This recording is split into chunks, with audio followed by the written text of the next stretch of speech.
नहमदुहु व नुसल्ली व नुसल्लिमु अला रसूलिहिल करीम अम्मा बाद।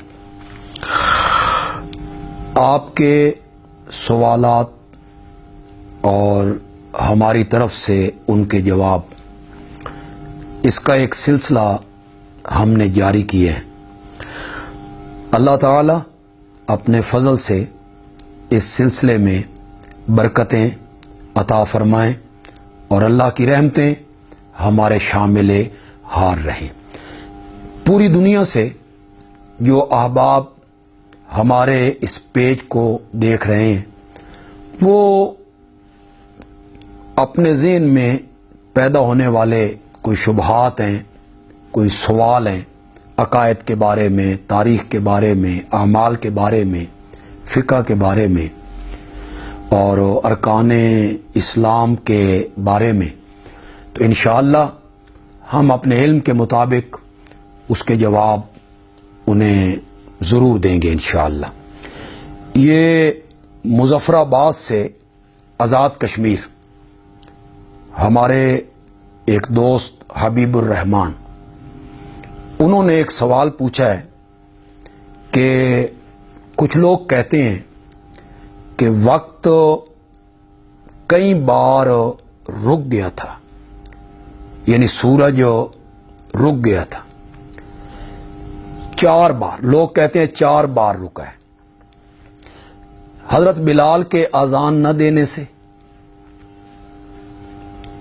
और हजरत फातिमा का सर नंगा होने से और हजरत अली की नमाज कज़ा होने की वजह से ये वक्त रुका है या सूरज पलटा है।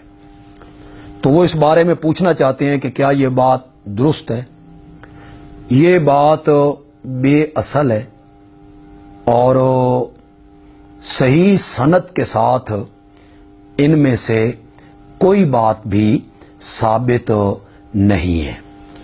कराची से हमारे दोस्त हैं मुदस्सिर अब्दुल्ला, वो पूछना चाहते हैं कि बरेलवी मकतब फ़िक्र की जो मस्जिद है, इसमें नमाज पढ़ना जायज़ है या नहीं। हमारी शरीयत ने और इस उम्मत पर तमाम रूए ज़मीन को सजदे की जगह बनाया गया है। नमाज आप किसी जगह भी पढ़ सकते हैं, इसमें कोई हरज नहीं है। ये सऊदी अरब से हमारे एक दोस्त हैं अब्दुल हन्नान, वो पूछना चाहते हैं कि मुझ पर कुछ मुश्किलात आ गई हैं जिसके सिलसिले में मैं परेशान हूँ, तो कोई ऐसा वजीफ़ा बता दें जिससे मेरी परेशानी दूर हो जाए। अगरचे ये जो हमारा सिलसिला है ये एक इल्मी सिलसिला है, सवालों के जवाब देना, इसमें ये वजीफ़ा या कोई वजीफ़ा बताना, इसके बारे में ये सिलसिला नहीं हमने चलाया, लेकिन उन्होंने पूछा है तो मैं उन्हें बता देता हूँ।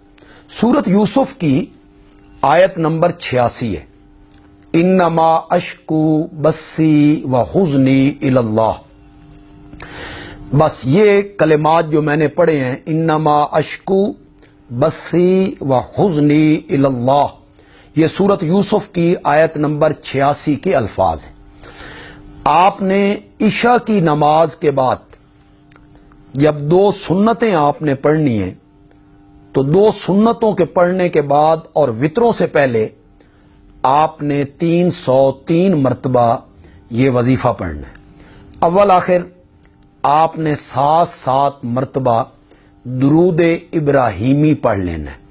लेकिन जितनी देर आप वजीफ़ा पढ़ेंगे, तो वजीफ़ा पढ़ते हुए आपके ज़हन में यही चीज़ मौजूद रहनी चाहिए कि मैं अपनी फ़लाँ मुश्किल के लिए या अपनी फ़लाँ परेशानी के लिए मैं ये वजीफ़ा पढ़ रहा हूँ। यहाँ वजीफ़े की बात आई तो मैं लोगों के फ़ायदे के लिए, ताकि लोग इससे फ़ायदा हासिल करें, एक और वजीफ़ा भी उसका तज़किरा करना चाहता हूँ। यह भी सूरत यूसुफ में है। واللہ غالب علی امرہ ولکن اکثر الناس لا یعلمون. آپ کسی سے بھی پوچھ لیں، کسی حافظ صاحب سے، وہ آپ کو سورۃ یوسف میں سے یہ آیت نکال کے دیں گے. واللہ غالب علی امرہ ولکن اکثر الناس لا یعلمون. یہ بھی عشاء کی نماز میں 2 سنتوں اور وطروں کے درمیان 303 مرتبہ پڑھنا ہے. اول آخر 7 مرتبہ آپ نے درود ابراہیمی پڑھنا ہے، اور اس کے بعد سر سجدے میں لے جا کے آپ نے 5 مرتبہ یا غفورو پڑھنا ہے. لیکن سجدے میں جا کے حالت یہ ہونی چاہیے کہ آپ کی شہادت والی انگلی جو ہے یہ آسمان کی طرف اٹھی ہونی چاہیے.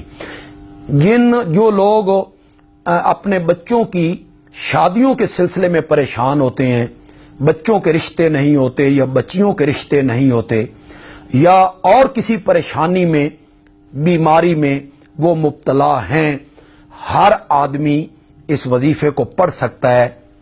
یہ ہمارے شیخ حضرت مولانا حسین علی الوانی رحمت اللہ علیہ کا مجرب وظیفہ ہے اس کو. لیکن جس مقصد کے لیے بھی آپ نے یہ وظیفہ پڑھنا ہے، مثلا میرے فلاں بچے کی شادی اچھی جگہ پہ ہو جائے، یا میری فلاں بیٹی کا رشتہ اچھی جگہ پہ ہو جائے، یا میری فلاں مشکل اللہ حل فرما دیں، یا میری اس مصیبت کو اللہ ٹال دیں، تو اس پڑھائی کے دوران آپ کا ذہن جو ہے وہ اس اپنے مقصد کی طرف، جس کے لیے آپ یہ وظیفہ پڑھ رہے ہیں، اس کی طرف آپ کا ذہن رہنا چاہیے. اللہ تعالی اپنی رحمت سے ہماری پریشانیوں کو دور فرما دے.